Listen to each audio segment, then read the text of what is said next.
Isa ka bang tutor na tulad ko? Nahihirapan ka ba na kumuha ng mga students? Nag-worried ka ba kasi iniisip mo na ang daming mga iba't ibang mga tutors, bakit pa nila ikaw pipiliin, right? Don't worry.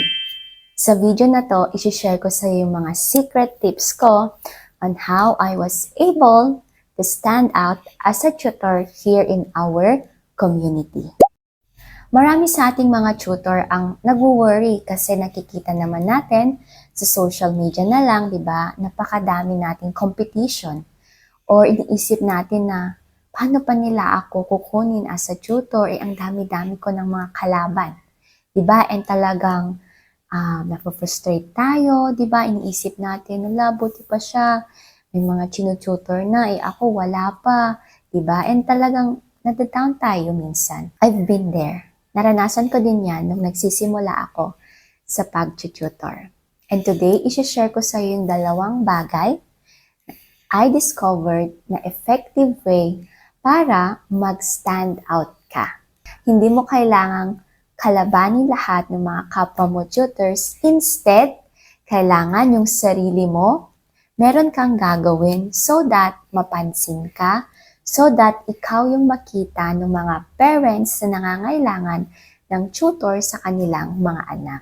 So yung unang bagay na dapat mong gawin is first, you should be good at one subject area. So, I know I've already shared this before sa iba kong video, but I will emphasize it again. Napaka-importante na tayong mga tutor maintindihan natin na dapat bilang isang tutor, meron tayong expertise. Ayan, hindi ba kahit sa iba't ibang areas ng buhay, yung mga expert, sila yung mga matataas yung sahod nila or talagang nagiging successful sila sa life. Kasi nga, ang galing-galing nila doon sa kanilang ginagawa. So, ganun din sa ating mga tutors. Mahirap na maging general contractor tayo. Ibig sabihin yung dito ka mag-tutor, and dito na naman sa area na to, and dito na naman. Kumbaga, ang dami mong ginagawa or ang dami mong mga ino-offer na mga subjects or mga bagay that you can tutor. Diba hindi naman? Hindi mo yun kayang gawin lahat. Kasi ang tendency nun, you will be burned out. Why? Because you'll have to prepare, diba? Sa mga different subjects na yon. And it takes up time. And sa ating mga tutors, napakahalaga nung time, right? Kasi time tayo binabayaran per hour. Kaya dapat, instead na ang dami mong gustong i-tutor, mag-focus ka doon sa isa lang muna. Parang ang hirap tanggapin, di ba? Kasi tayo normally, niisip natin sa sarili natin, kaya ko namang i-tutor to. Ito, magaling naman ako, kaya ko yon, di ba? Pero ang totoong magaling, kaya niya na mag-focus and kaya niya na mag-concentrate sa isang bagay at kaya niya na talagang i-hone niya, i-improve niya yung kanyang skills so that maituro niya talaga yung subject na yon or yung area na yon ng high level. So, right now, ano ba yung mga subjects na ino-offer mo? Isipin mo ngayon, as a tutor, nahirapan ka din ba? Na-realize mo na ba na, oo nga no, time is fleeing because you spend too much time reviewing, nagpe-prepare ka ng mga lesson, and talagang mga materials pa, iba-iba.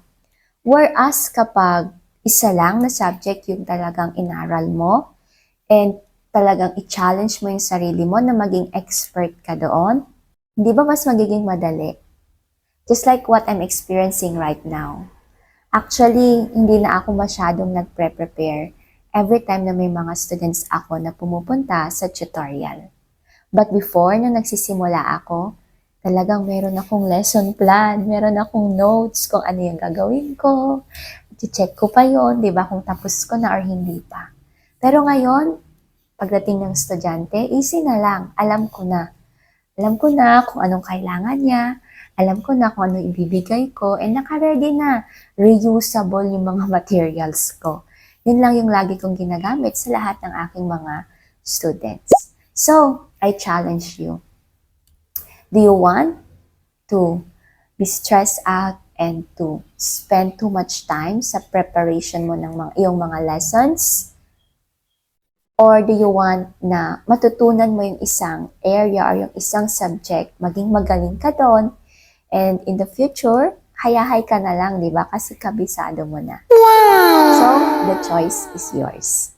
The next thing that I've discovered na talagang makakapag-attract sa mata ng mga parents para magpa-tutor sa'yo is yung paggawa ng content.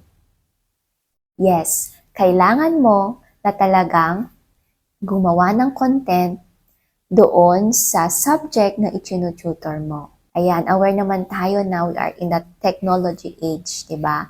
And lalo na sa mga businesses, di ba? Kung hindi ka nasa social media, hindi ka laging nagpo-promote or nagpo-post doon, mapag-iiwanan ka. And ganun din sa ating mga tutors. Akala kasi natin sapat na yung nag-promote tayo, nag-post tayo, pinaalam natin sa publiko na nag-o-offer tayo ng tutorial.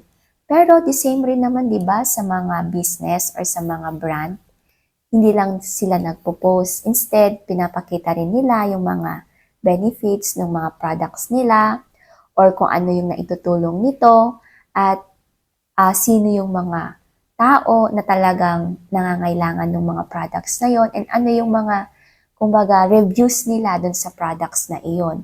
So, ganun din sa atin bilang mga tutors.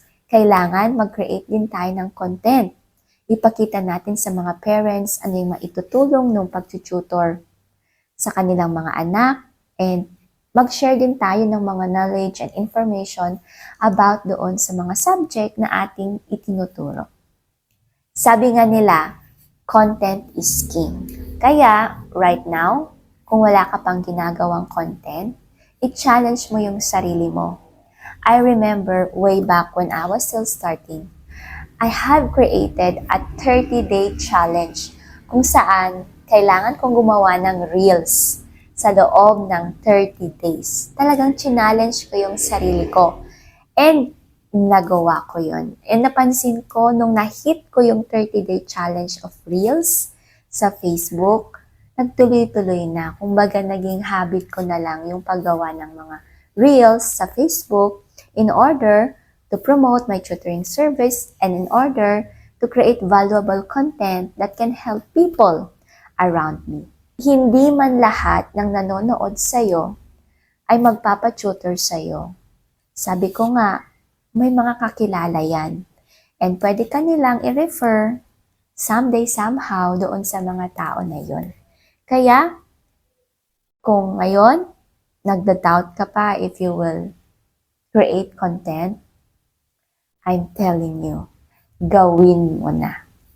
So, I hope sa aking sharing na ito, nagkaroon ka ng eye-opening realization and talagang you will focus on one subject area and you will challenge yourself to create content.